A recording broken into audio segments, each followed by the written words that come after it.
This news, late this evening, Baghdad radio carried an announcement, allegedly from Saddam Hussein himself, ordering his troops to withdraw from Kuwait. He said they should do so in accordance with the Soviet Union's plan for a political settlement of the war, which the president turned down 3 days ago. At the time, the Iraqis had said they would begin to pull out after a ceasefire, which the president rejected. Now, we're not quite sure exactly what all this means, but standing by at the White House is ABC's Britt Hume. How's the White House reacting, Britt?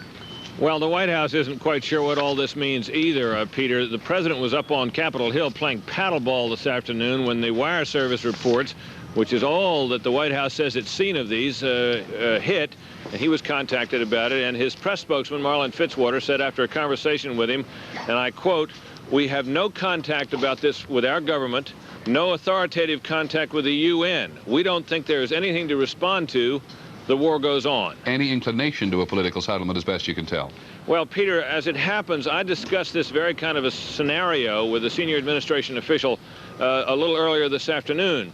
And he told me that if the Iraqis were suddenly to announce that they would withdraw from Kuwait without condition, that the United States would not agree to a ceasefire, but instead would either agree to talk about it, but without stopping the fighting, or it would set up some test that the Iraqis would immediately have to meet to prove that this was legitimate.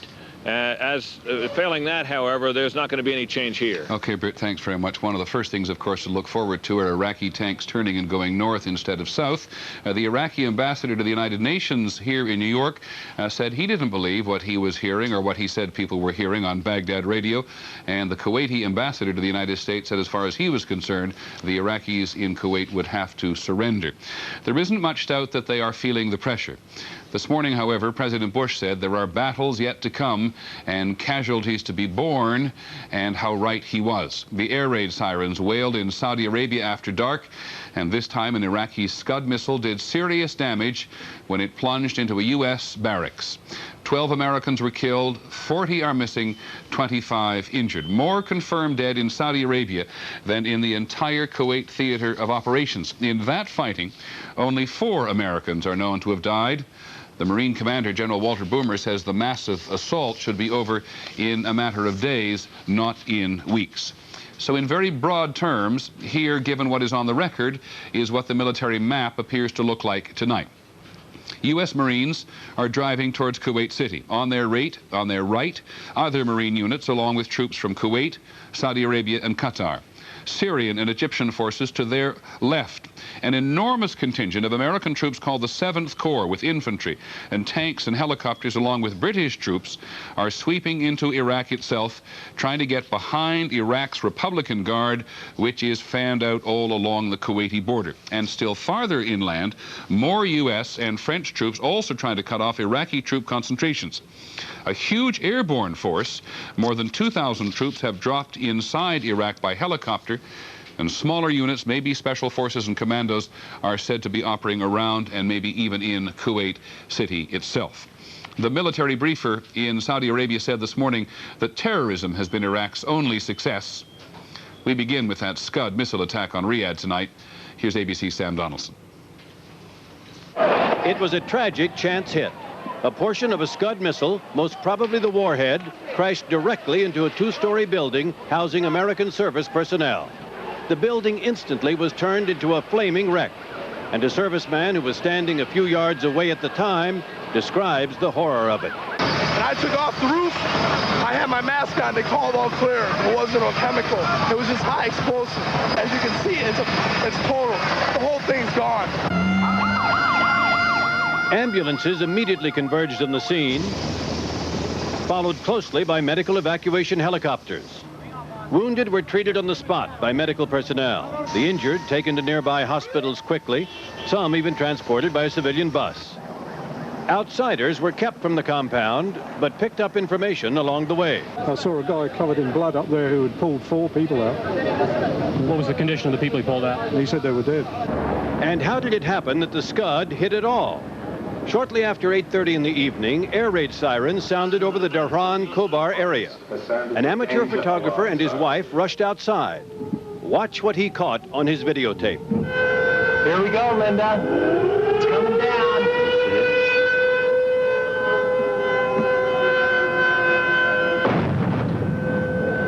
The U.S. command here in Saudi Arabia says the Scud missile was breaking up in the air by itself, a common occurrence for Scuds these days. Therefore, no Patriot missiles were fired to intercept it. The command says it was scattered debris that fell over the area. Tragically, it appears the debris that fell in the service personnel's compound contained the warhead, and the Scud warhead can contain up to 2,000 pounds of high explosive. Sam Donaldson, ABC News in eastern Saudi Arabia. And the Iraqis fired 2 more Scud missiles at Israel today. The Iraqis said they were aimed at the Israeli nuclear reactor at Dimona in the Negev desert. Israel says both missiles fell harmlessly in the desert. This very concrete example today of how successful the Allied invasion has been. More than 25,000 Iraqis have now been taken prisoner of war in 2 days. ABC's Bill Redeker follows the war for us.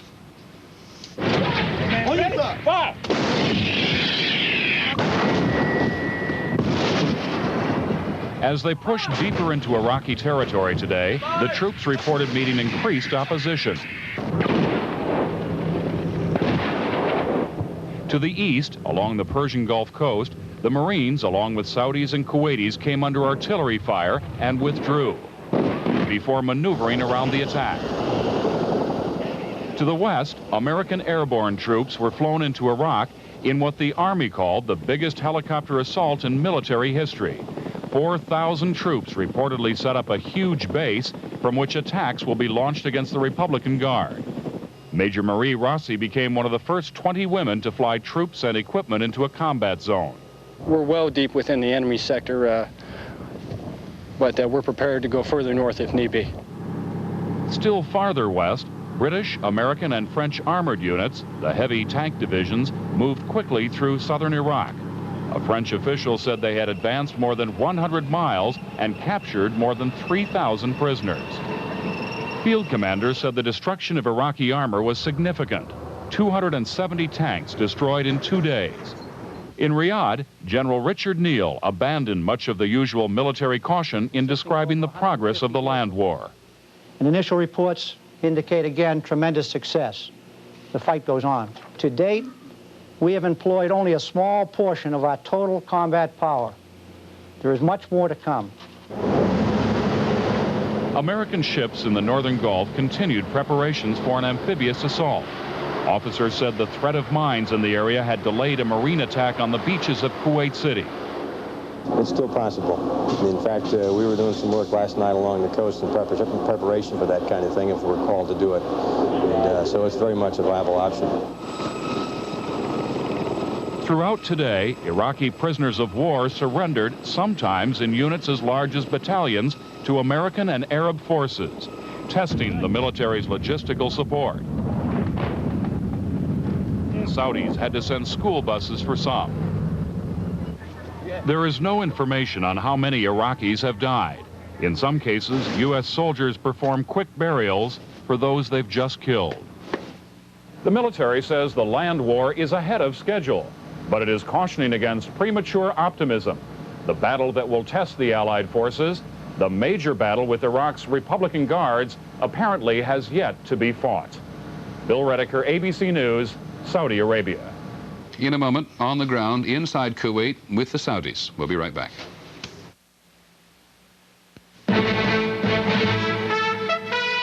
This is World News Tonight with Peter Jennings, brought to you by Ford Motor Company. Been coming out, the Saudis and the Egyptian forces have had a very high profile.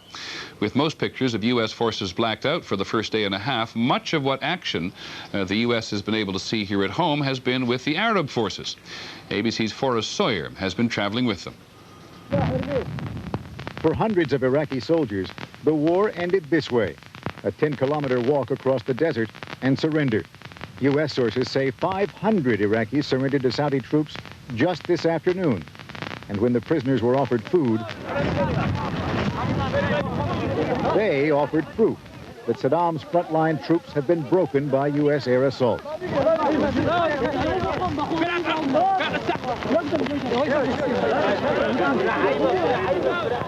But it is not the shortage of food and water that drove this lieutenant colonel to join his men in giving up. I tell you that the moral is not good. And this is the important thing on any army. The Iraqi troops have been holed up in these shallow sand bunkers for months.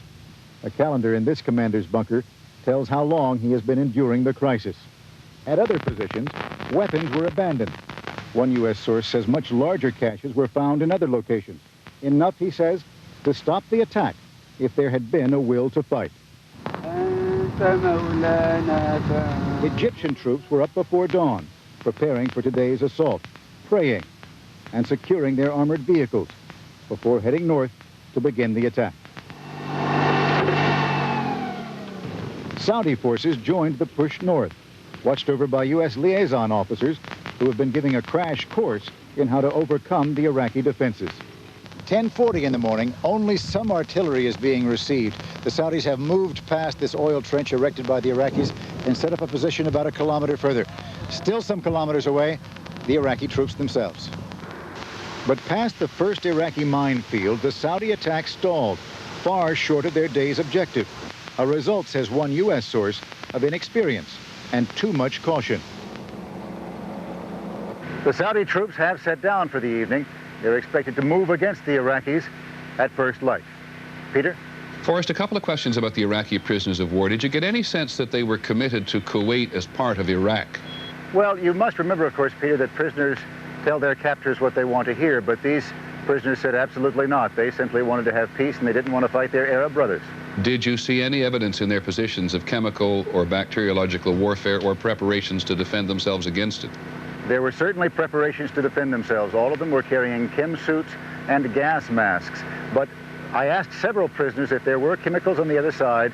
A couple of them said no, absolutely not. One other said it's up to the division commander, though he did not know if there were actually chemical weapons there. Forrest Sawyer, thanks very much. We'll talk to you tomorrow. Other Saudi forces have managed to penetrate more deeply into occupied Kuwait. ABC's Jim Hickey is with another group of Saudis, and his report was cleared by the Saudi military.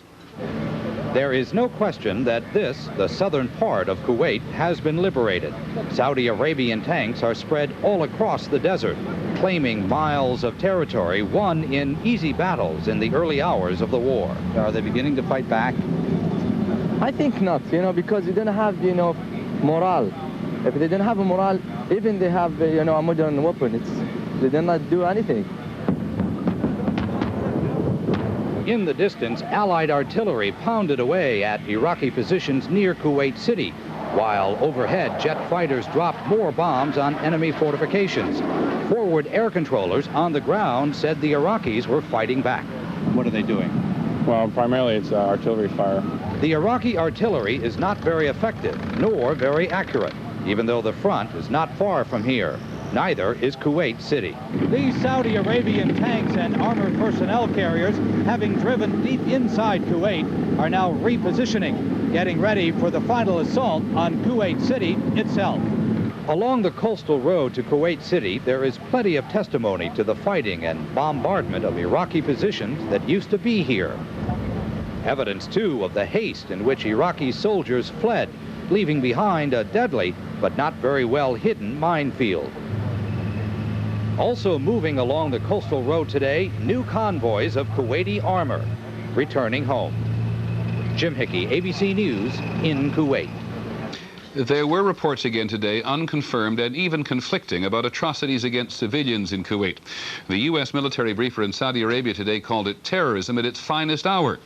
But refugees from Kuwait who reached Jordan today said they saw no sign of Iraqi troops actually executing civilians. We'll have more news in a moment. Indicate just how badly overall the Iraqis are hurting. The Pentagon believes now that 30% of the Iraqi Air Force has either been destroyed or is out of commission in Iran.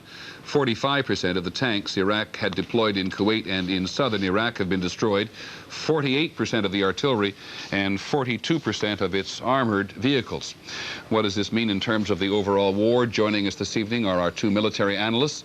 In Washington, Tony Cordesman, and in Boston, the retired Marine General Bernard Traynor. Tony Cordesman, let me ask you first, we appear to be seeing today that the Iraqis are hurting on a very wide front. As you listen to all the briefings, what and where do they seem particularly vulnerable? Well, I think, Peter, at this point, again, we have to look at where they started. It would seem that their forward infantry echelon has virtually been shattered, can't fight, much of it has surrendered. Their second echelon of infantry and mechanized divisions have probably also been defeated. Many of those have been surrendered. We look in here and we look at the regular armored, mechanized, and reserve divisions. There's no sign that these have fought steady actions yet, at least in the coast and the center. And we already know that for some time we've been pounding away at the Republican Guards units. If they have a reserve left, and it's not quite clear that they do, it probably consists of a narrow group of screening divisions up there. Everyone else, every other unit, is in very serious trouble, and probably about half of those divisions can no longer fight. Well, Tony, what happened to these fearsome fortifications everybody talked about before the war? The U.S. has gone through them and will have to go back and deal with the people on them? I don't think it's going to have to go back at all. It's quite clear that most of those people have surrendered or they've been abandoned. No fortification works if people aren't willing to fight to defend it. And in this case, there has been remarkably little resistance as yet. Sorry.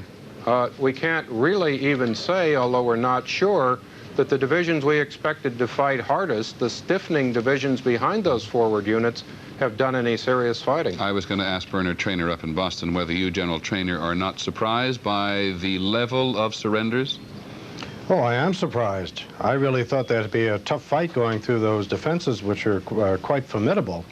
But quite obviously, the morale of the Iraqis is very low.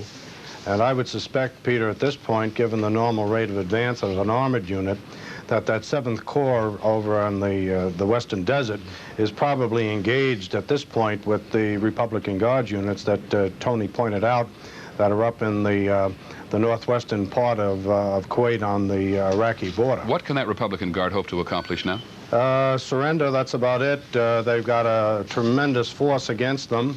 They have been bombarded so heavily in the past. They were particularly singled out by the Air Forces. They can put up limited resistance, but for all practical purposes, the Iraqi Field Army in Kuwait and southern Iraq has been defeated. They can fight piecemeal, and undoubtedly some of the units will, both Republican Guards and some of the regular army, but the cohesion of their defense has been shattered, and they are a defeated army now. General Traynor, thank you very much. Tony Cordesman will be back in just a moment. What is happening on the battlefield is considerably different than that of the U.S. or the other Allied forces. But in Baghdad today, no matter what you heard on the radio or read in the newspapers, there was one message about the war you couldn't miss. All you had to do was look up. ABC's Bill Blakemore is there. After a night of fierce bombing on their city, the people of Baghdad woke to find the wind had picked up, changed direction, and was bringing in from the southwest a thick, moist fog mixed with black oil smoke. Wherever you looked, there was dark, dirty gray. We've never seen anything like this before, Iraqis told us, as they also tried to figure out what was happening to their forces down in Kuwait. Iraqi newspapers had headlines like, "They've advanced and we're mowing them down." Baghdad radio today said all new Allied advances had been driven back, inflicting heavy casualties. At Good News, the Ministry of Information translators had this reaction. Descriptive Iraqi communiques were translated for journalists. The enemy forces fled, leaving tanks and machinery burning. Iraqis can also pick up Voice of America and British Broadcasting on their radios, which give a very different account. The news are very, very conflicting. But I think the Western media are not giving the correct news. They are meeting very stiff resistance in Kuwait, and things are not going as steady as they think. Who do they think will win? Win? Iraq. I am sure. Well, nobody knows. That's only God knows. This is a war. By midday, most people had run their wartime errands and made their quick visits. But they were still trying to figure out what to make of this new kind of bad air. All afternoon here, it's been like twilight, as if the sun had already set. There's an oily smell in the air. We've had no way here in Baghdad to tell exactly where this pollution is coming from. People here just believe that it's coming somehow from the war. Dark skies for dark days, some Iraqis told us. And tonight, when the Allied bombing started again, we could hear it, but we could barely see it. Bill Blakemore, ABC News in Baghdad.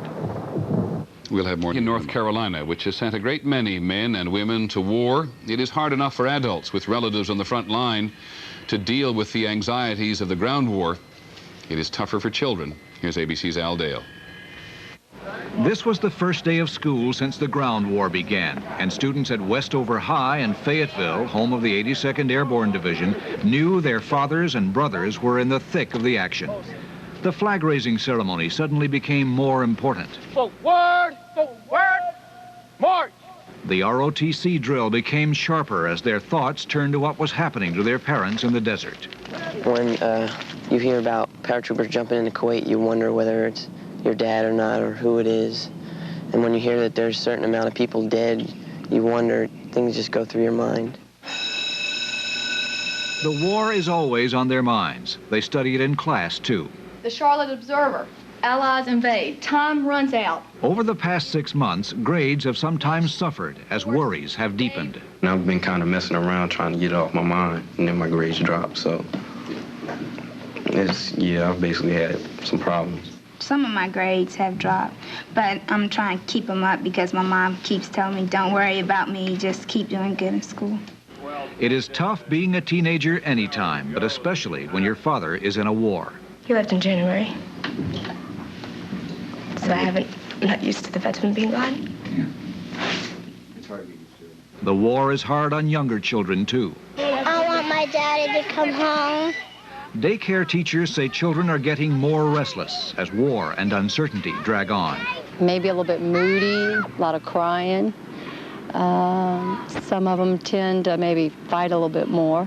So they try to give them special attention, extra hugs and hand-holding, all of which will become more important in the days ahead. Al Dale, ABC News, Fayetteville, North Carolina. When we continue with our special edition of ABC World News Tonight, on most of these stations we'll have a report on the battle to destroy Iraq's most effective tanks and troops. This special edition of World News Tonight with Peter Jennings continues. From Baghdad Radio tonight, a report that Saddam Hussein has ordered his troops to withdraw from Kuwait in accordance with the Soviet peace plan, it was said. An Iraqi diplomat at the United Nations denies the report. In Washington, the White House says they've heard the story, but that there has been no official notification from Iraq, and so, as of now, the war continues. The most lethal attack so far came from Iraq today when a Scud missile hit a building housing U.S. military personnel in Dhahran.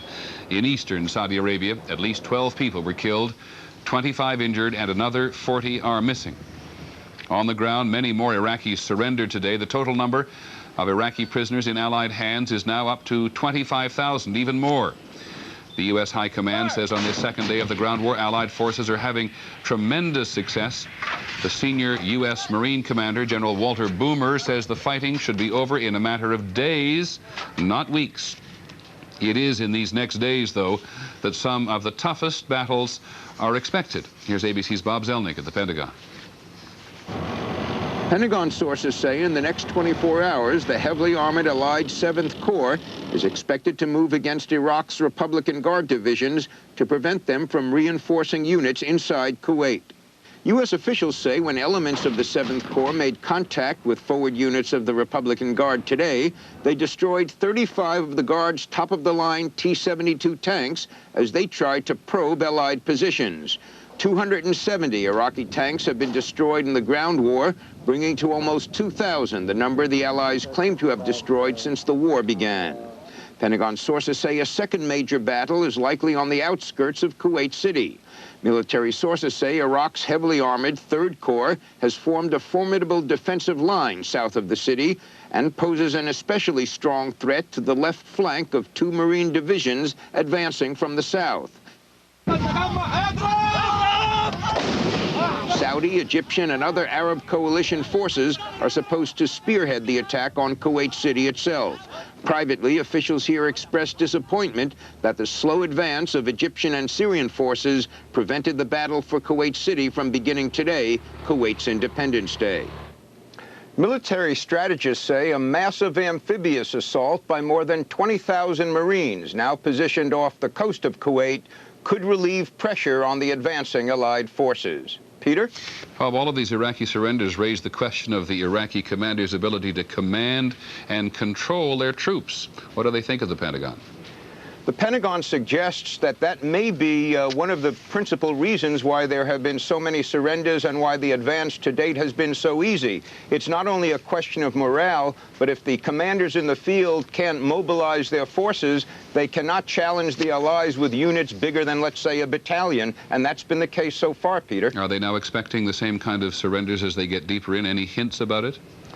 No real hints to this point, except for that one conflict with the Republican Guard forces where 35 tanks were destroyed. That's a good omen, but until we see how those elite units communicate with each other, it's still an open question. Okay, Bob Zelnick of the Pentagon, thanks very much. We already know there's a large force of Marines standing off the coast for a possible amphibious assault on the Kuwaiti eastern border, or the eastern southern border. Other Marines are already extensively involved in action on the ground. ABC's Linda Patillo is with the 2nd Marine Division inside Kuwait.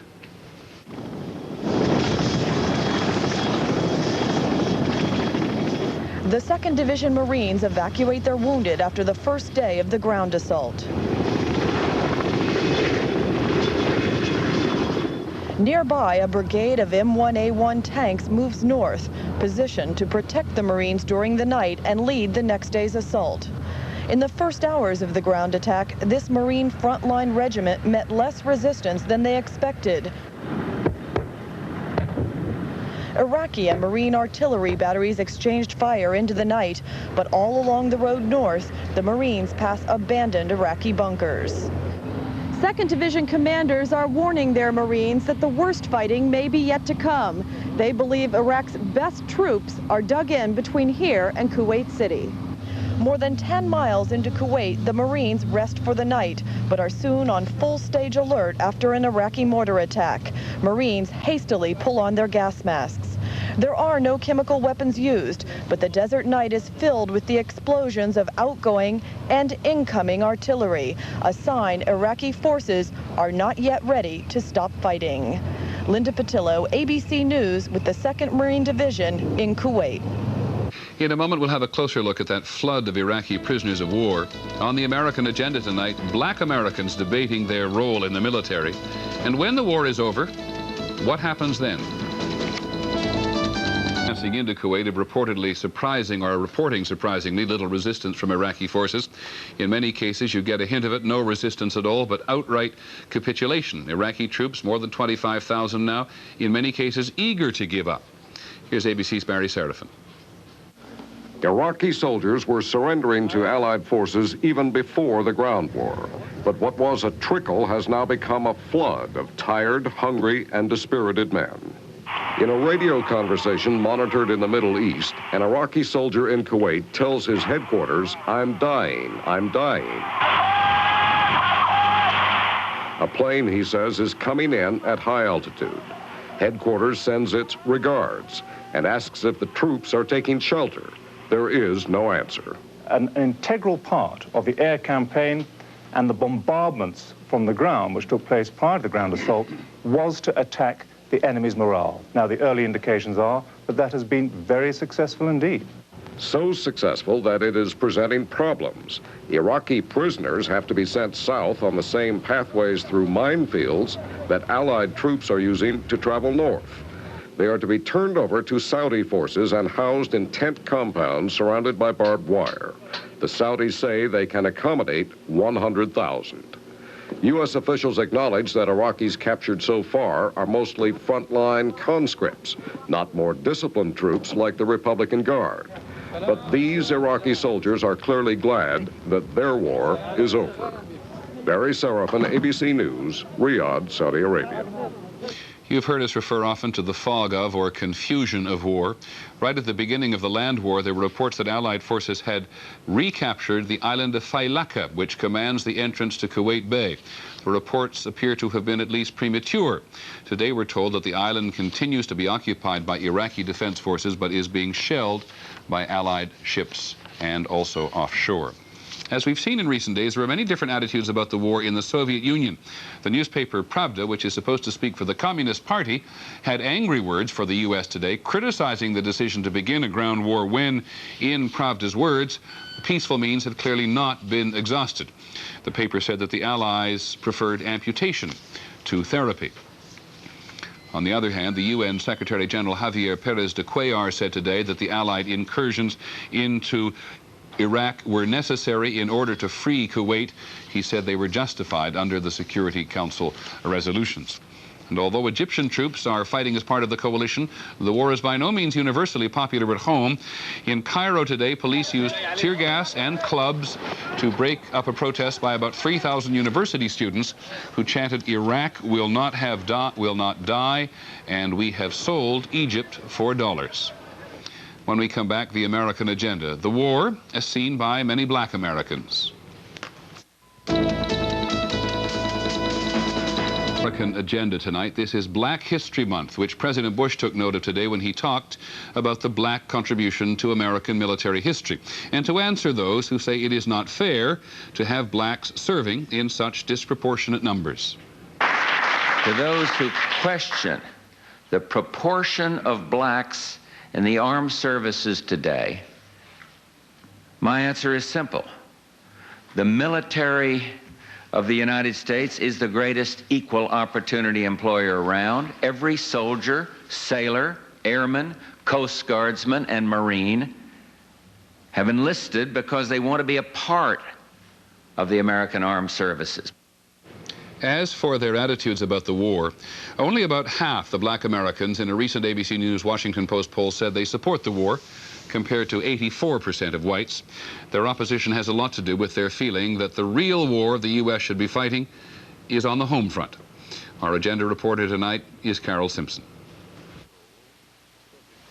In the desolation of the Saudi desert, a young black soldier raps about his military prowess. Packing the M16 magazines locked and loaded. I crouch low as the enemies pass me. Perusing that ass, I crawl through the grass. See, I'm in hell. I can't hear you! Stop the war now! Back home, young black men rap to a similar beat, but with a strikingly different message. While more black Americans than ever are protesting U.S. involvement in war, more black Americans than ever are waging that war. Blacks represent only 12% of the U.S. population. But according to Pentagon figures on Operation Desert Storm, blacks represent 13% of the Air Force, 17% of the Marines, 21% of the Navy, and 30% of the Army, which is expected to suffer the highest casualties in a ground war. Of the 28,000 women serving in the Persian Gulf, almost half are black. The reason we are so disproportionately represented in the military is because of the racist poverty draft, which compels young African-American men and women to often choose military service over civilian life because of the lack of equal opportunities in the civilian world. Anti-war feelings among black Americans are growing. Increasing numbers are questioning not only the war itself, but their own government's commitment to racial equality. They cite President Bush's veto of the Civil Rights Bill, the Education Department's questioning of minority scholarships, and cuts in social welfare programs. The poverty-stricken Watts area of Los Angeles is represented by Congresswoman Maxine Waters. She was among members of the Congressional Black Caucus, who, with one exception, voted against escalation of the Persian Gulf conflict. We're worried about them. Worried about whether or not they're going to make it back, and if they do, having fought to liberate Kuwait and place the emir back on the throne, what's waiting for them on these streets in South Central? Will they be able to get a job? Will they be able to get scholarships? Will they have decent housing? Fears of killing and dying abroad and concerns about the racial situation at home have led to resistance. Of the estimated 2,000 military personnel who have refused to go to war, the War Resisters League says half are black. You may have to go to jail. 21-year-old Corporal Tahan Jones refused to ship out to the Persian Gulf with his Marine Reserves unit. This war, as I see it, from my perspective as an African-American male, is nothing more than white government ordering people of color to fight for corporate interests, and that's wrong. Recently, a coalition of religious, civil rights, and community organizers from all over the country met in New York to develop a national black strategy to help end the war. It includes support for war resisters. But there is another side. Those who won't fight get little sympathy from supporters of Operation Desert Storm, roughly half the black population. These guys volunteered for the Army. Nobody came around and captured them. When you volunteer for the Army, you raise your hand up and take an oath to defend the United States against its enemies, domestic and abroad. Even in a poor city like East St. Louis, Illinois, expressions of support. I feel that it's a job that the United States has to do, and they should do it and carry it out well. My country has done a lot for me, and although I don't believe in war, I would like to do something for my country. Thousands of black Americans have put their lives on the line in the Gulf. The question is how to reconcile their patriotism with promises still unfulfilled at home. Carol Simpson, ABC News. American military personnel are on duty and at risk in many places outside the Gulf. In El Salvador today, 5 U.S. military advisors were killed when their helicopter crashed. U.S. officials say it was apparently a mechanical failure. We'll have more news in a moment. It's always been easier to start a war than to stop one. And now that a full-scale ground offensive is underway in the Gulf, how will this war end? And what will happen afterwards? Here's our national security correspondent, John McWethy. Even if Iraqi troops are driven out of Kuwait, officials admit there is a good possibility the war will not be over, especially if Saddam Hussein is still in charge. We do not have a crisp, concise, definitive answer for you. No one in the coalition does on how the war ends. Once expelled from Kuwait, Iraq may choose to keep fighting along the border or to continue firing Scud missiles at Israel and Saudi Arabia. Officials say that would mean, at a minimum, continued coalition airstrikes. Another factor in all this is that the coalition forces are now driving deep into Iraqi territory. In effect, the coalition is carving off and occupying the southern tip of Iraq. Officials say the U.S. and its coalition partners have not yet decided what to do with this newly occupied territory. Some suggest it might be used as a bargaining chip. The leverage of the presence of American coalition forces in southern Iraq could be helpful as a way of achieving a negotiated solution to the war. But it is the continued presence of Saddam Hussein and what to do about it that is stirring up the most heated debate. He has to go. He cannot survive as head of state with any authority at all. I think it would be ill-advised at this point to make it a definite war aim to topple him. So even if Iraqi troops are pushed out of Kuwait, the coalition may find it still has an explosive situation on its hands, a war that is not over, even though the conditions for ending the war set by the United Nations have been achieved. John McWethy, ABC News, the State Department. On the subject of Saddam Hussein, and sometimes there doesn't seem to be any other subject, not since the Ayatollah Khomeini was holding Americans hostage in Iran has a foreign leader been so firmly established at the top of so many people's hate list. ABC's Tom Foreman has been mentioning his name in Kansas. At a truck stop in Kansas, you can hear voices from all over America talking about Saddam Hussein. Oh, I think he's a lunatic. An ABC News poll shows most Americans believe this war should end only when the Iraqi leader is removed from power. Why do people feel that way? Because, to me, what he's doing is criminal. He's been burning oil wells. He's even killed his own men. He's not fit to live in society. He's certainly not fit to live as a ruler, I don't think. In this small town, people feel that Saddam Hussein stands against everything they stand for: freedom, decency, law and order. He has no feeling for his own people, his own soldiers or anything else. He just stays right there when he knows he's beat. The president has said all along this is a war to push the Iraqis out of Kuwait, not a personal battle to overthrow Saddam Hussein. But President Bush has compared Hussein to Hitler and blamed him for the trouble. So for many here, the war has become very personal. If I had a gun, I'd shoot him. Coincided with the start of the assault war by... Here, people say Saddam Hussein has brought anger and fear to their lives, and that will not be forgotten or forgiven. Tom Foreman, ABC News, Oakley, Kansas. On Wall Street today, the Dow Jones Industrials lost 1.5 points to close at 2887. The trading was heavy. In the other news, it seems an awful long time ago, given what is going on now, but the Cold War is over, and today the Warsaw Pact was officially dismantled. There wasn't much left to dismantle. In Hungary today, defense and foreign ministers from the Warsaw Pact countries signed an agreement ending the military alliance's military functions. The Warsaw Pact was first and foremost a military alliance, and it is out of business. For the first time, the former communist boss of an Eastern Bloc country has been put on trial. Todor Zhivkov, who ruled Bulgaria for 35 years until he was forced out of power in 1989, is charged with misappropriating millions of dollars. We'll have more news in a moment.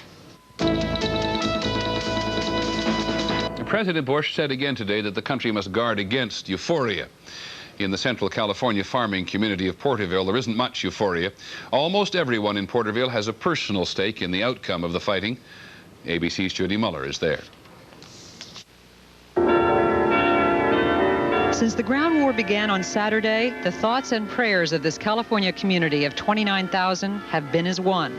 Keep them safe.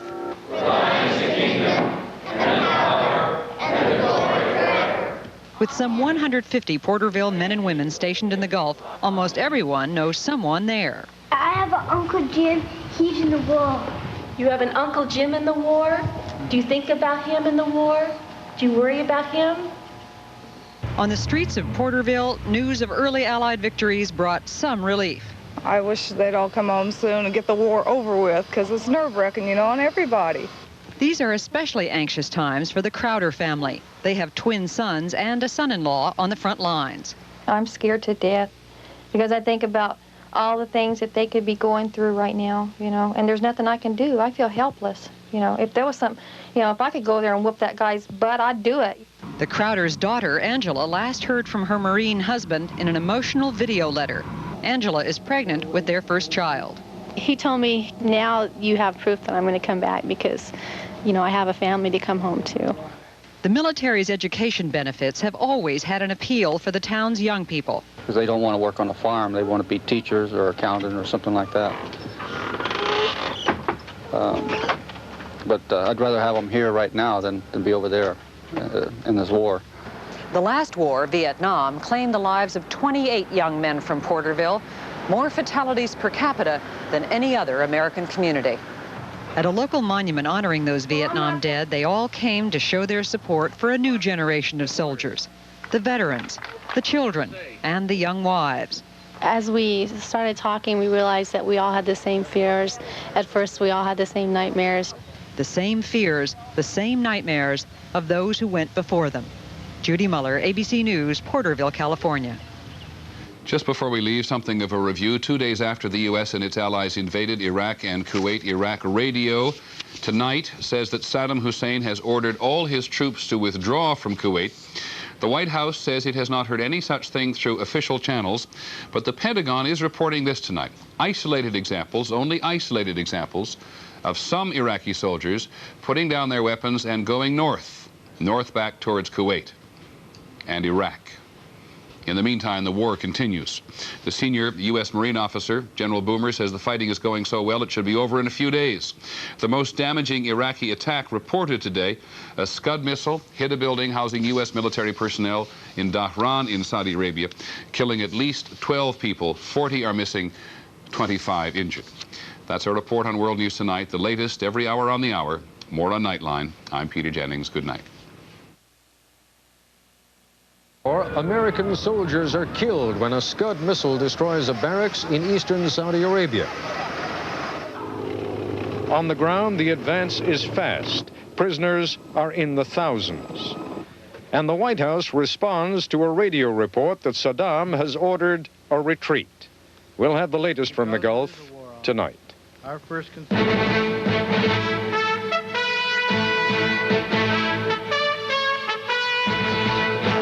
This is ABC News Nightline. Reporting from Washington with the latest on the Gulf War, Ted Koppel.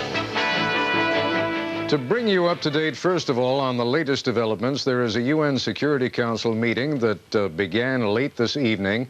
And just a few moments ago, the Iraqi ambassador to the United States arrived at the United Nations, and Ambassador Al-Anbari had a brief statement to make. Well, I am going to reaffirm Iraq's commitment to withdrawal from the Kuwaiti territories. We have said that several times, but we are also aware that some members of the coalition, particularly the United States and Israel, have a hidden agenda against Iraq. They would not be happy to see a ceasefire or total withdrawal, a peaceful withdrawal from Kuwait. It has been an eventful evening. There was an announcement, as you probably know by now, earlier today from Radio Baghdad. It was, at best, ambiguous to begin with. Saddam Hussein, according to that announcement, had ordered his forces to withdraw from Kuwait, but, if need be, to fight their way through coalition forces on the way back home. This evening, President Bush met with his senior military and defense advisors at the White House, and as that meeting ended, the president's spokesman, Marlin Fitzwater, made it clear that U.S. conditions for an end to the fighting have tightened up a little. Saddam himself will have to make the announcement. The only way Saddam Hussein can persuade the coalition of the seriousness of his intentions would be for him personally and publicly to agree to the terms of the proposal we issued on February 22. Furthermore, said Fitzwater, if Iraqi soldiers want to retreat, they're going to have to leave their weapons behind. The ground rules are very clear here. We are not going to attack retreating forces. They should lay down their arms and leave. We may, in other words, only be a weekend away from last Friday, when the United States was prepared to give Iraqi forces 7 days to withdraw, with whatever weapons they could take with them in that time. But since Friday, the ground war has begun. And to put it bluntly, the coalition forces are winning, and winning big. Friday's offer is obviously no longer good on Monday. Joining us now, live from the White House, is Brit Hume. And from the United Nations, where the Security Council is now in session, our UN correspondent, David Ensor, and the Yemeni ambassador to the UN, Abdallah Al-Ashtar. Let me begin at the White House, however, with Brit Hume. Brit, give us your analysis of why it is that Marlin Fitzwater came out as quickly as he did this evening. Well, the United States does not want to appear to be refusing to take yes for an answer. However, as you suggest, Ted, what was yes on Saturday is not good enough today.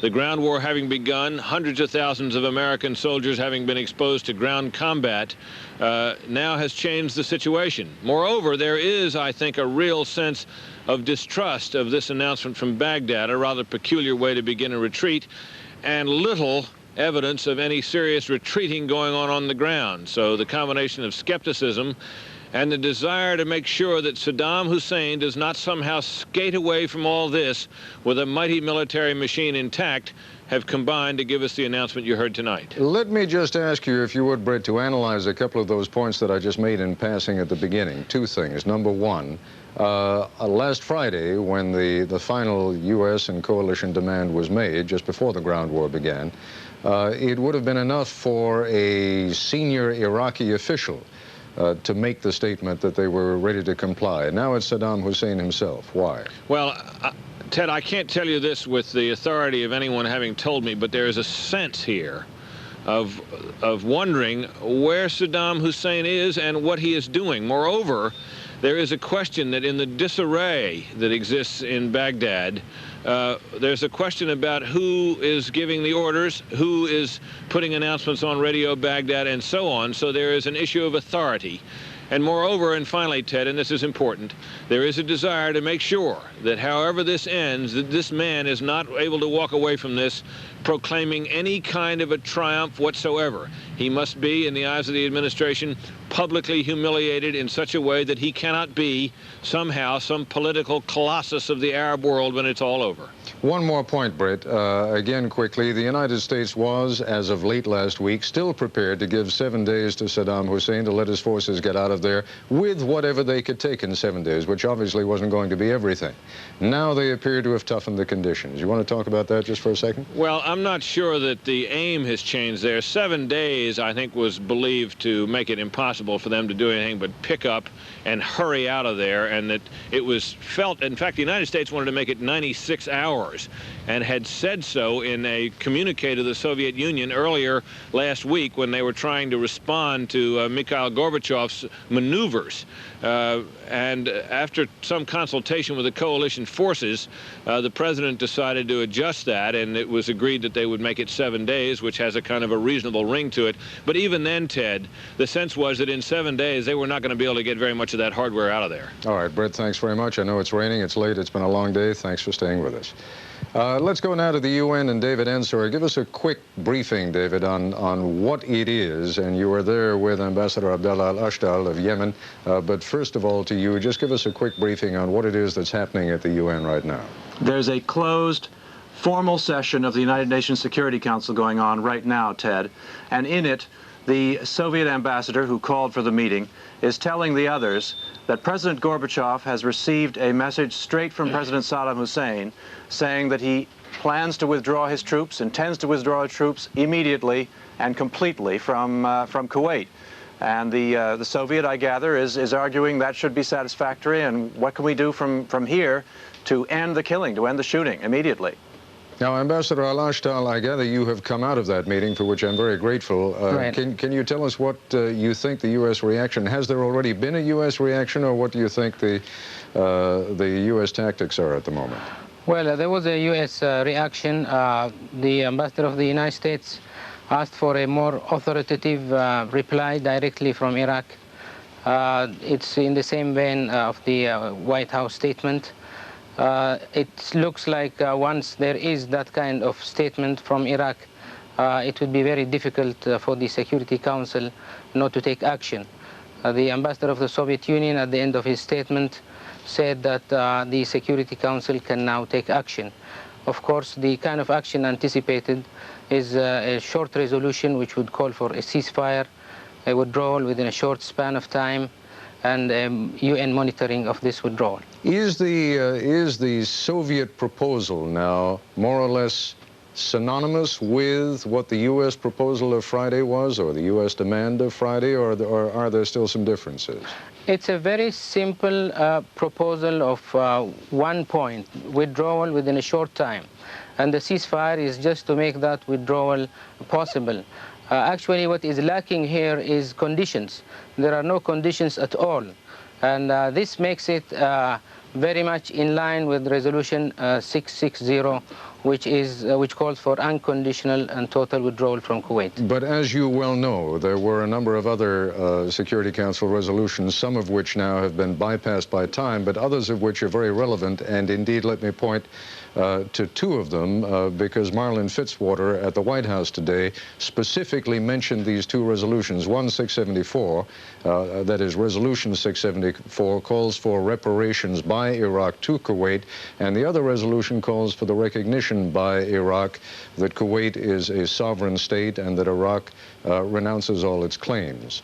What does the Soviet proposal have to say on those 2 points? There's no mention of those resolutions, but let me say, Ted, that Resolution 674 establishes that Iraq is liable to any losses. Therefore, it will have to pay reparations. But this will have to be dealt through the courts. There's nothing in the resolution that says that it should be settled right now. The other resolution, 662, considers that the annexation of Kuwait by Iraq is null and void. That is a very authoritative determination by the Security Council. Of course, at a later stage, Iraq will have to say something similar to that. Why at a later stage?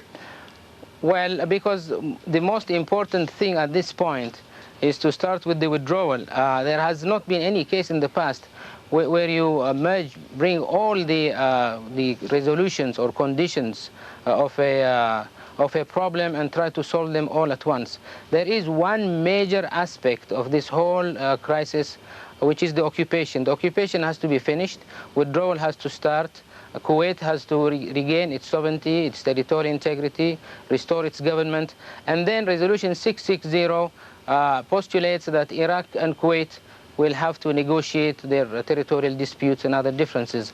In other words, one should not stop the action of withdrawal in order to resolve all other issues, which are at the same time accepted by resolutions by Iraq through its declarations. One more quick question, Ambassador Al-Ashtal. Is it your impression, for all the kind statements that have been issued back and forth between Moscow and Washington, that there now appears to be a widening rift between the two positions? I don't think so. Actually, I sense that both the United States and the Soviet Union want to synchronize as much as possible in the final evolution of the solution of this problem. And we didn't see any split. We didn't see, the Soviet Union did not come with a resolution on its own. And there is a lot of consultation that's going on. But by the end of the day, or let's say by tomorrow, the Security Council has to adopt a resolution which will conclude this crisis diplomatically and peacefully. Mr. Ambassador, thank you very much. David Ensor, thank you for joining us. When we come back, we will have an update on today's war news from Saudi Arabia, and we will be joined live by Forrest Sawyer. We'll also be joined a little later in this program by ABC's national security analyst, Tony Cordesman, and by Pentagon correspondent Bob Zelnick to help us sort through the flurry of war news that's been reported during the past few hours. This is ABC News Nightline, brought to you by Isuzu. Maneuvering at the United Nations and in various capitals, the ground war has now entered its third day with some significant developments. Here's ABC's Sam Donaldson reporting from Saudi Arabia. Here we go, Scud missile. There may be talk of peace and Iraqi withdrawal from Kuwait, but you couldn't prove it in the night sky over Tehran. The Scud warhead hit by tragic chance a building housing U.S. military personnel. In the instant inferno, more than a dozen Americans were known to have died. Scores more were missing. More than 50 were injured. ABC's Ron Claiborne went to the scene.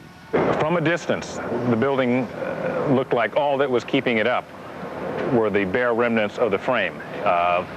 All sides had been blown out. It was still standing, technically, but there were no walls, and there was masses of debris, of wreckage, just piled up on the bottom floor. There were vehicles of all kinds going in there. There were buses, ambulances, dozens. Later on, there were bulldozers going in there, police cars. The military officials were keeping people a very far distance away from that building, and there were a lot of hotheads. People were on edge. The soldiers were very understandably nervous. They were very uptight. The U.S. command says the Scud was already breaking up of its own accord in the air. For that reason, no Patriot missiles were fired in an attempt to intercept it. On the battlefield itself, the news was far better. It was one of almost undreamed of successes for coalition forces, which encountered only light Iraqi resistance. And when resistance was encountered, it was literally blown away. The U.S. military command spokesman put it this way. We are continuing to attack and continue to achieve tremendous success against the Iraqi forces in the KTO. Barry Serafin has been monitoring the situation at command headquarters in Riyadh. For U.S. military officials, the first 2 days of the ground offensive could not have gone better if they had been scripted. Light resistance, very light casualties, thousands of Iraqi soldiers surrendering, sometimes entire battalions at a time. So far, it has all seemed to bear out Commanding General Norman Schwarzkopf's almost scornful statements a few days before the offensive. The Iraqi army, he said, was overrated and on the verge of collapse. But professional prudence still tempers the optimism of military planners here. It's early, they say, and there may be tougher engagements ahead. Inside Kuwait, ABC's Jim Hickey linked with the Saudi Arabian unit, moving steadily forward. The area that we visited is inside, deep inside Kuwait, and it is clear that this part of Kuwait is fully liberated. There were tanks, Saudi Arabian tanks, spread all across the desert as far as the eye can see. They're deployed, and they were taking up positions, getting ready, quite obviously, for the final push or the final assault on Kuwait City itself. At one point, we saw 3 or 4 trucks, deuce and a halves, pull up fully loaded with Iraqi prisoners of war, or enemy prisoners of war, as the Pentagon puts it, EPWs. There were probably 110 to 120 of them in that one batch alone. The Iraqis are giving up in massive numbers. At last official count, some 25,000 enemy prisoners of war were in hand. But that number is probably already out of date. Just before the land campaign began, some U.S. commanders were saying privately it could be over in a matter of days. Now, with talk of Iraqi withdrawal, they are saying privately it could be over in a matter of hours. But as tonight's Iraqi Scud attack on Dhahran proves, there is still death in the air. Sam Donaldson, ABC News in eastern Saudi Arabia. Joining us now live is ABC's Forrest Sawyer, who is with the Allied troops in Kuwait. Forrest, why don't you first of all bring us up to date? That convoy behind you, which was moving fairly rapidly a few moments ago, now seems to have stopped. Who are those folks? These are Saudi forces, the 20th Mechanized Brigade, Ted. This is the logistical tail. Why don't we take a look at them a little closer? This tail runs a long, long way. We're about 12 kilometers, what's that, about 8 miles or so from the Saudi border inside Kuwait. This is the force that will move along and take care of the troops that are up ahead. I've just seen some artillery pieces, 135 millimeter Soviet-made artillery, moving on up. Essentially what the Saudis are going to be doing here, Ted, is moving past a minefield, which is why there's a traffic jam here, and into that second tier of Iraqi forces, the ones they're really concerned about. Yesterday they met some conscripts who simply put their hands up and said, we surrender and we'd like something to eat. Today, there is armor and artillery that they're going to have to face, and they will find out just how willing this army is actually to fight. Now, how far up ahead of you, Forrest, do they estimate that that second tier, as you put it, is located? I suppose another 12 kilometers or so. We've got to get past some fortifications, some minefields, some bunkers. We've heard a lot about those bunkers. I know they're really just holes in the sand. We had a look at them yesterday. They dig them in, put something over the top, and try to wait out the bombing raids that they've been having to endure. And then 10 miles of empty desert, another minefield, and then we hit them. Give us a bit of a word picture, if you would, Forrest. For so many weeks now, we have been conjuring up images, and Tony Kordersman, in fact, has given us schematics of what the Iraqi defenses would look like. You have actually been moving through those Iraqi defenses now. They seem a lot less impressive, I guess, now than they did before you moved through that first sand berm. Well, they're a lot less impressive than my mind's eye was conjuring, Ted. Just behind me, we'll pull back again, Kurt, and let's show them. You see where that pile of sand is right there that they've laid a trench over, over a trench, basically. That's the oil trench we heard about yesterday that the Iraqis set fire to. They had to put that out. It's just a hole dug in the sand and some oil's pumped in there, and they lighted a fire. On ahead, some razor wire, rolls and rolls of it, and then I guess about 20 yards or so of mines, then again razor wire, then again 20 yards of mines, and then the bunkers that we heard about, holes dug in the sand where they were just hunkering down while they were getting pounded by U.S. air assault. And what about the road that convoy is moving on right now? Was that road mined, or is that a road that they've actually flattened out over the past couple of days? Well, to our knowledge, there are no mines in this location. I can tell you that in my vehicle, I stay well within tracks that are already laid down. They can throw out cluster mines with artillery, and you might run across something that looks like a tuna can, and you'd have a lot of trouble. But this road was built by combat engineers, as all of the roads are here. This was basically just flat, empty desert. Forrest, I don't know if you've been able to hear what we've been talking about at the top of this broadcast, but, you know, there's activity on the diplomatic front. The UN is in Special Security Council session right now. The White House came out with a statement in the person of Marlin Fitzwater earlier this evening, at which he said, look, if anyone's going to announce a withdrawal, it's going to have to be Saddam Hussein himself. And furthermore, if they want to withdraw, they're just going to have to lay down their arms and leave. So if anything, the U.S. is tightening things up a little bit. What is the sense of morale among the Saudi troops with whom you've been traveling? And if they hear that, do you think they'd like it just to be over with, or do they sense that complete victory is in sight? Oh, I don't think that anyone here wants to accept anything partial at this point, Ted. They feel that the Iraqis have more or less quit already. There was no fighting yesterday when they moved into that first wave. There were simply Iraqis who came walking in a surreal scene out of the mist, put their hands up, dropped their gas masks and their chemical suits, and began asking for food, almost begging for food. They believe that the Iraqis do not support what Saddam Hussein wants in the first place, and therefore they want a very clear statement that Saddam Hussein does not represent the Arab world, that Saddam Hussein has unfortunately pushed Muslim brother against Muslim brother, and they want that to stop. As for the Americans, they're feeling pretty confident at this point. There are some American liaison officers here. They would like all of this to move a little faster, but they feel fairly sure that it is moving in exactly the way they would like to see. The liaison officers doing what? They're sort of command and control between the Saudis and the U.S. forces? Well, they've done a number of things. They have tried very quickly to instruct the Saudi forces, which have not been in battle before, in how to conduct combined live-fire missions. They haven't done it ever, and it's very, very complicated, so they're sort of learning on the job.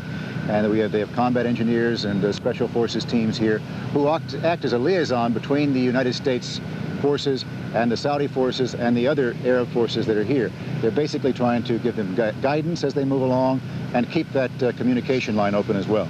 Forrest, just give us, before we let you go, two things. One, a sense of where you're going to be going next. I mean, what happens? You hop in a Jeep, a Humvee, and you move on as quickly as that convoy moves? We got our own little convoy here, Ted. It's very complicated, as you know, to put this satellite broadcast up. We've got 3 trucks.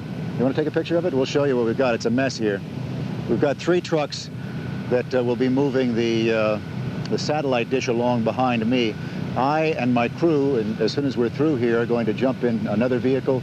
We're going to try to swing around this convoy of trucks and artillery and head north into the mist there. We'll go past a minefield and join up with the front lines as they move into the armor and artillery. So we have to keep our own convoy together, at least in communication, and at the same time we're going to try to cover the story at the front line. So that's what we're up to today. It's a good thing folks like you and me don't have to work that. You're right. All right. Forrest, thank you very much. Forrest Sawyer reporting live from inside Kuwait. When we come back, the latest military developments, along with an examination of the ground war, when we're joined by ABC's national security analyst, Tony Cordesman, and Pentagon correspondent, Bob Zelnick. On the line to bear with us, we're going to be running a few minutes over on our program tonight. Secondly, we have some late figures now from the Pentagon. The Defense Department now says that there were at least 27 Americans killed in that Scud attack in Dhahran earlier this evening. There are still several people missing, and there are, at the moment, 98 Americans who have been wounded in that attack. Furthermore, the Pentagon now says that there are more than 22,000 EPWs, that is, enemy prisoners of war, who have surrendered to coalition forces. Joining us now here in our Washington bureau is Tony Cordesman, who has served as ABC's national security analyst since the beginning of the war on January 15th. And also joining us here in our bureau, ABC's Pentagon correspondent, Bob Zelnick. Tony, let me ask you first of all, and it may be more of a political than a military judgment, what you make of Marlin Fitzwater's announcement at the White House today, particularly the timing of it as it relates to what's going on at the UN this evening. I think when you're involved in a deep military operation, when you're almost at the conclusion, the critical moment of success, and you're trying to envelop the enemy and defeat him, to be trapped into a situation where you have no real rules, an undefined withdrawal, where some of the forces may be withdrawing, but you have no idea where they're going, effectively is to suddenly snatch victory away from you in a military sense and make a political result almost completely unpredictable.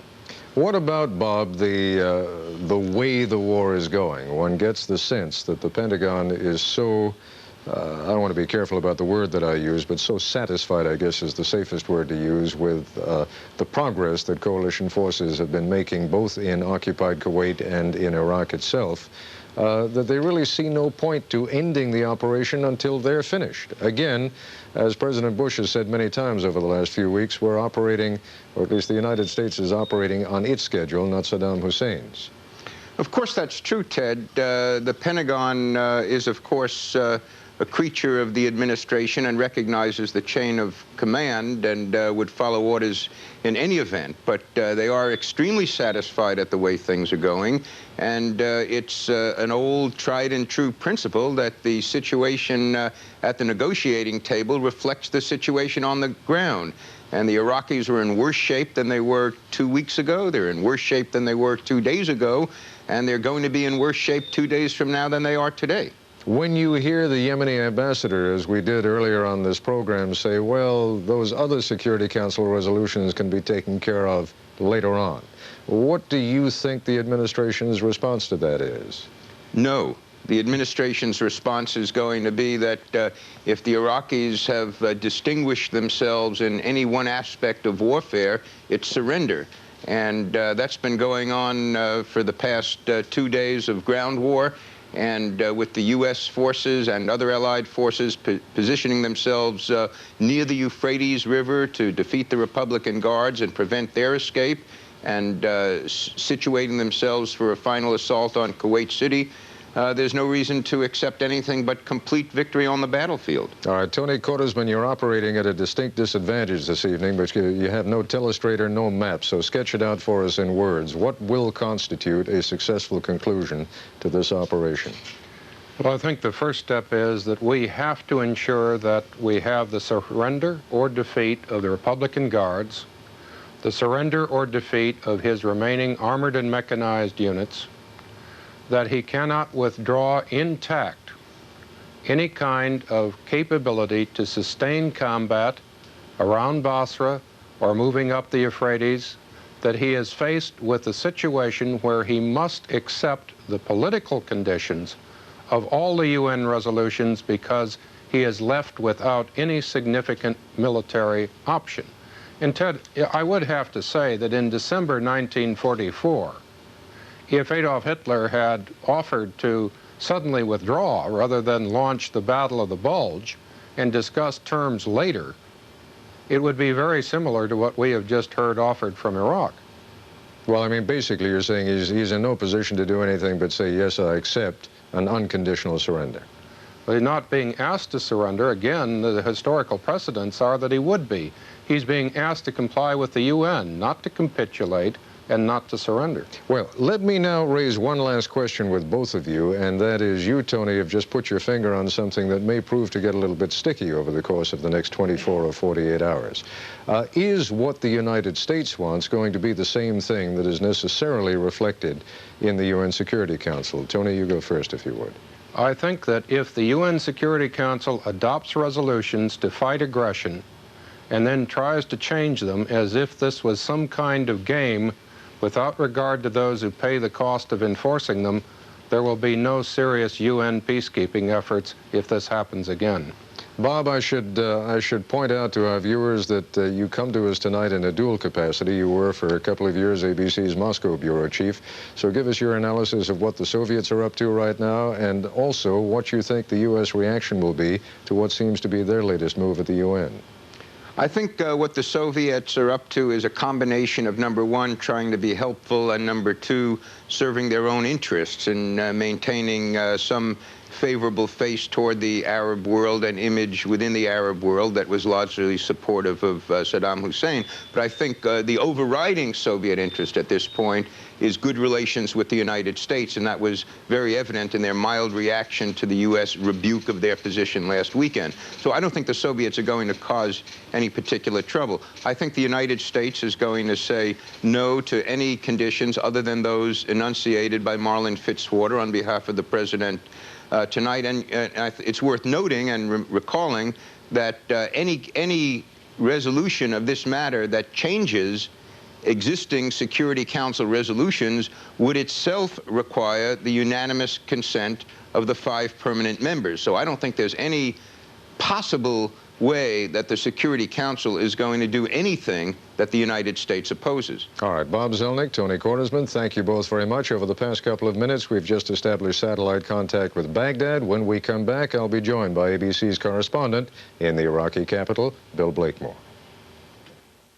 Be one of the better-known hotels in the world. The Al Rashid in Baghdad is ABC's Bill Blakemore. Bill, first of all, bring us up to date on what kind of a night it's been. It is now, what, 8:30 in the morning there? That's right, just about 8:30. There were more air raids last night. We could hear some bombs. And in fact, it's just after dawn here, and we've had some air raid sirens already this morning. So nobody in this capital, I would guess, thinks this war is over yet.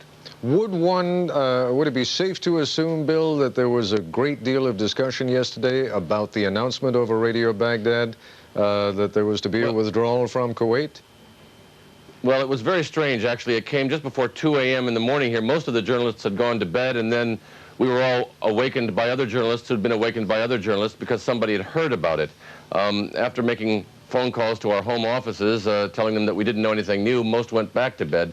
This morning we've been listening to Radio Baghdad since dawn, and surprisingly, I think, there's been no mention of this withdrawal yet. We've been hearing the typical wartime exhortings of the troops with music in between.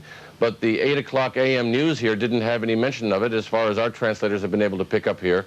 So perhaps people are trying to figure out exactly what to say. We don't know yet.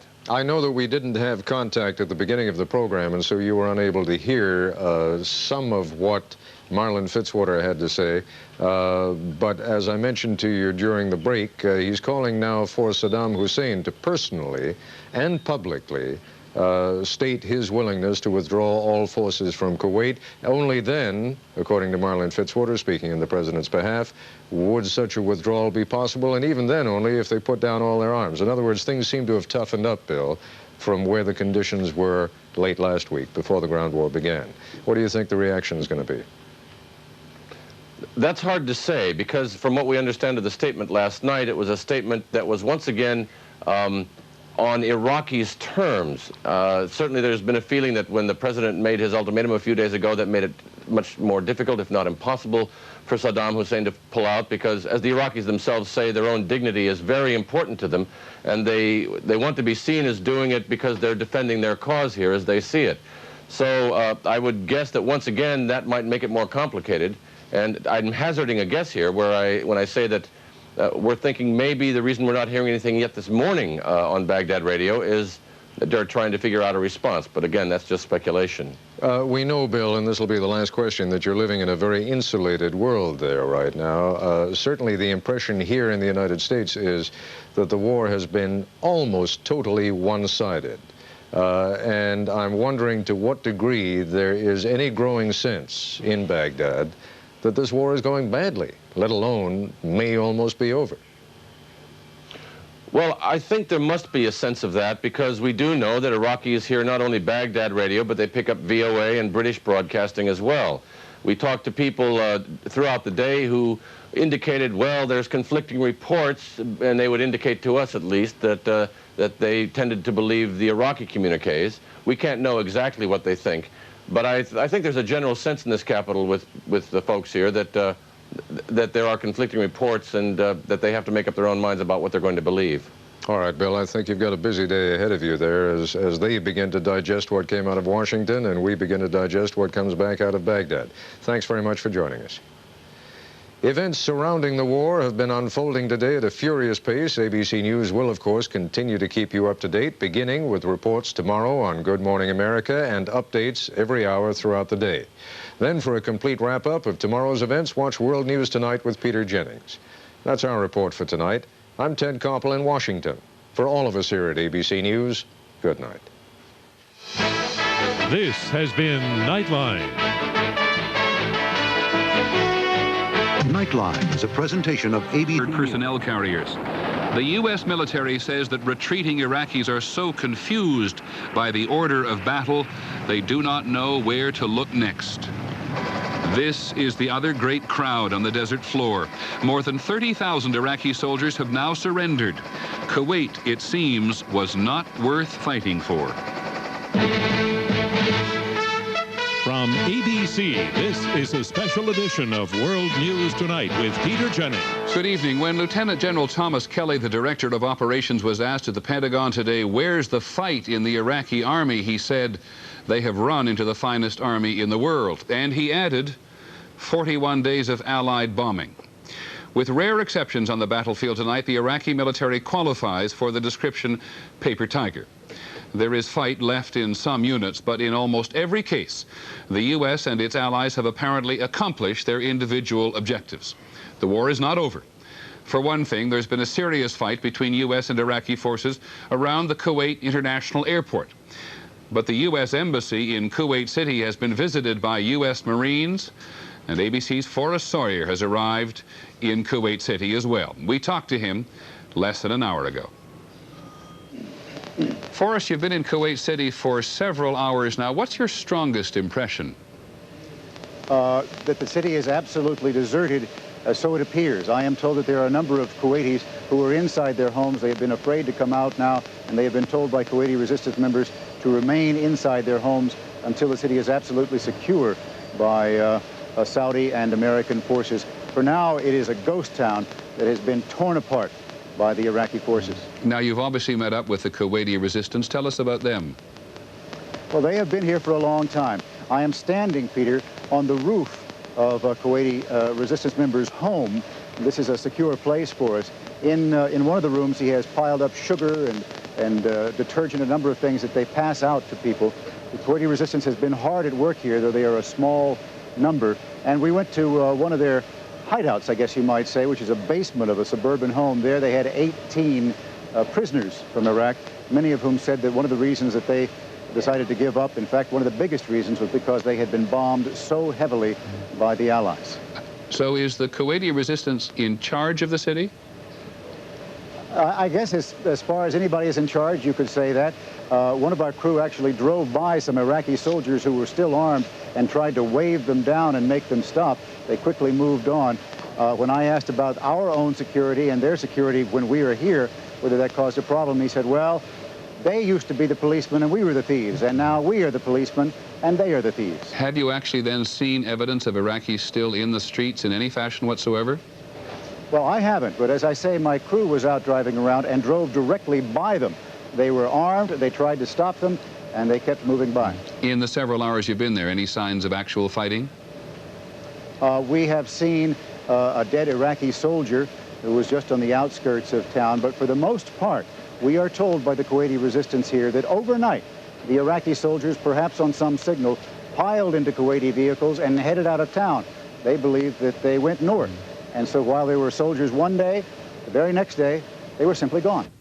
Aside from the damage that has been done by the Allied bombing campaign, what evidence is there that the Iraqis have cut and run so? Considerable evidence, Peter. There are caches of weapons that have been simply left standing. At the hideout that our crew visited, they were piled up right there where the Kuwaitis were able to show them. And at a police station that I visited, equally large caches of weapons. Those were heavy ammunition and rifles, all sorts of things that had simply been left while they disappeared. In fact, tanks have been left sitting in the middle of the street while they ran away. Tell us a little more about the Iraqi prisoners. Have you had a chance to talk to them? I did talk to them. In fact, I talked with 13 prisoners who were kept in a cell at a Kuwaiti police station that had been used as a headquarters for the Iraqis. And they said that they hated Saddam, that they had been forced to be here, that they were very hungry, they were very tired, and they were very glad that for them at least, all of this is over. I get the sense you've managed to travel around the city to some extent. How widely? For example, have you been over to the embassy at all? Yes, as a matter of fact, I did go to the U.S. Embassy. There is no one there. However, U.S. Special Forces, a U.S. Special Forces team of about 10 men was there. They were told to move to the Saudi Arabian embassy, where they joined a Saudi Arabian Special Forces team. Neither of those teams has been allowed to go into their respective embassies. That is to take place at a later time. The Americans had a flag that they could have flown over the embassy, but they did not. They are waiting. Over the embassy right now, a flag is flying. I have seen it. I do not know whether it's an American flag or another one. The same, I can say, for the Saudi Arabian embassies. Some flags are there. Which they are, I don't know. What other evidence have you come upon of U.S. forces actually in the city? That is all of the evidence I have come upon of U.S. forces. As for Saudi forces, I saw an armored personnel carrier that was tracking by, I guess, about 50 yards from where I was standing with an Egyptian, Lebanese, and an Indian group of families, about 6 of them. They were the first people we had come across and I have never seen such jubilation and exhilaration as seeing people come in from the outside in my entire life, Peter. Tell me more about that. This was the first place that we drove in, and we passed all of these burned-out vehicles and empty stores that had been burned, debris scattered everywhere. We saw a light over in a deserted building. They began to shout something at us. I asked, "Who are you?" And they said, "We are Egyptians, we are Lebanese, and we're glad you're here." They welcomed us into their home, and actually in front of our cameras began shouting and dancing and being delirious at the fact that their long 7-month nightmare had come to an end. Now, how do the Kuwaitis, I think I know the answer to this, but how do the Kuwaitis feel at being liberated, those you've come across? They are equally exuberant. One rather telling phrase, the man whose house this is, as a matter of fact, said to me, "We went to sleep Iraqis, and when we awoke, we were Kuwaitis again." I don't believe that they've seen a happier day in their lives.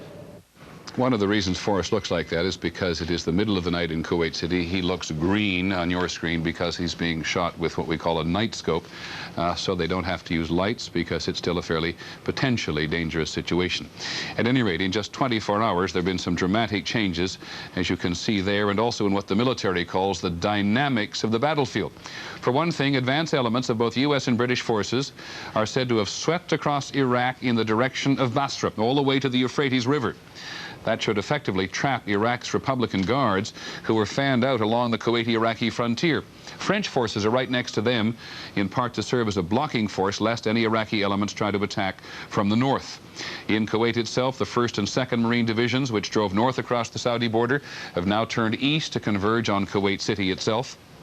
And finally, on a broad front all across the Kuwaiti frontier, from the coast to the border with Iraq, other Marines are advancing with units from Egypt, Saudi Arabia, Kuwait, and Qatar. An American colonel on the battlefield said, "Iraqi troops are coming out all over the place with their hands up. It is incredible." But that does not mean that all Iraqi troops are giving up without a fight. Here's ABC's Bill Rediker. The Iraqi army may be retreating, but it is firing on its way out. We have seen no indication that they are laying down their weapons and walking or getting back to the Iraq border. Quite the opposite. As they drive north to encircle Republican Guard positions and then destroy Iraq's best forces, the Allies claim they have destroyed 2,000 tanks since the war began and defeated 21 Iraqi divisions. That's a force of more than 200,000 soldiers, mostly infantry, but still roughly half of Iraq's army in Kuwait. We're not here to try to kill the Iraqi soldiers. We're here to try to get the terrain and free Kuwait back up. While Marine tanks stormed north and fought a pitched battle near the international airport in Kuwait City, attack helicopters and A-10 tank killers leapfrogged ahead to hit Republican Guard artillery and tanks near the Iraqi border. This pilot said he destroyed a dozen tanks in 3 missions. It's the biggest 4th of July show you've ever seen. And to see those tanks just boom, and more stuff just keeps spewing out of them, and the shells flying on the ground, and they just become white hot. Iraqi bunkers, some loaded with military equipment, were blown up by Army airborne units. I don't think we should just call it quits now. We've really been moving in. We've had a lot of success. Earlier, Iraqi soldiers emerged from the holes. Some of them had been dug in for 6 months and endured constant aerial bombardment for the past 5 weeks. Their strain gave way to pleas of mercy as they kissed the hand of an armed Marine public affairs officer who tried to calm them down.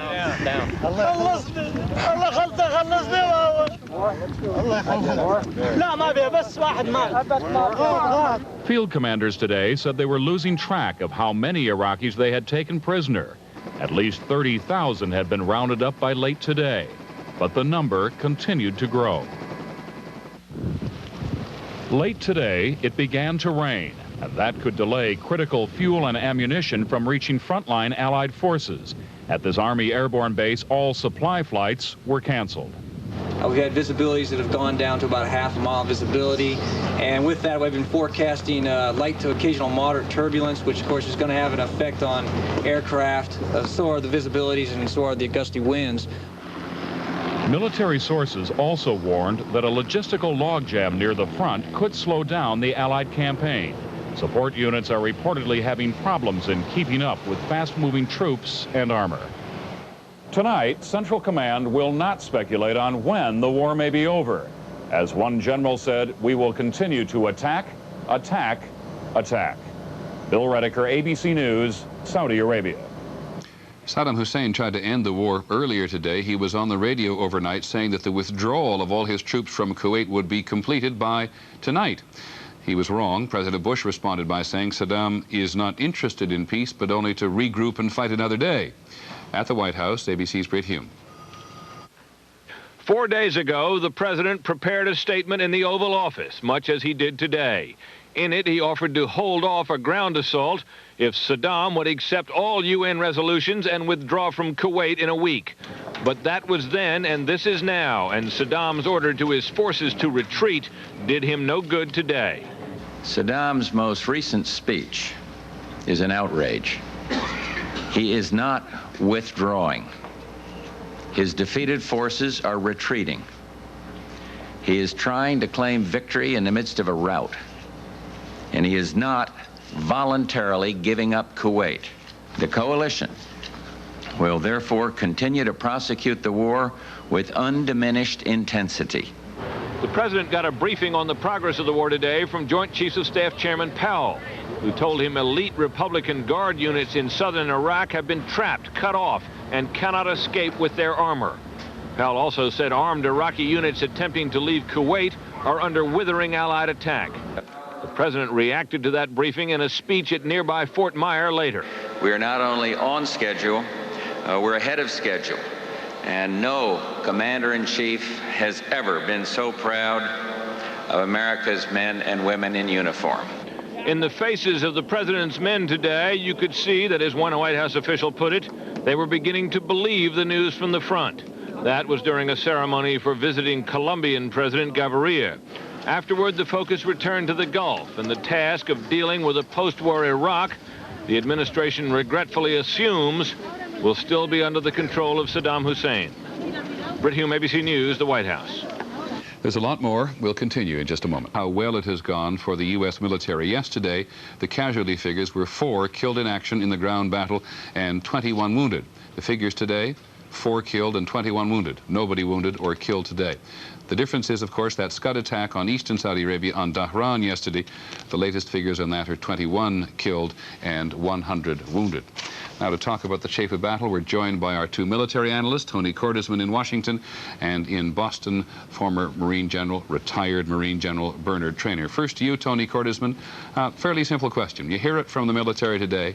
Is it over? And if it isn't over, what's the threat yet to come? No, Peter, it's not over. I think that we've heard it again and again that we have to see how this ends, and it will end not in Kuwait or in Kuwait City, but somewhere in Iraq, along the Euphrates, and somewhere near Basra. If we can choke them off, the rest of those 21 divisions, which still have some effectiveness, it is ended in a military sense because Saddam Hussein has no air assets, no meaningful missile assets, and no real army assets that he can bring to bear once we have destroyed or effectively forced the rest to surrender. General Traynor, variation on the same question to you. If the fight is carried to Iraq and Kuwait has fallen, is there any way that Saddam Hussein can recoup? Not really. If we go into Iraq after him, even the forces that he has available to him in Iraq that would be torn to pieces as they'd come south to try to oppose us.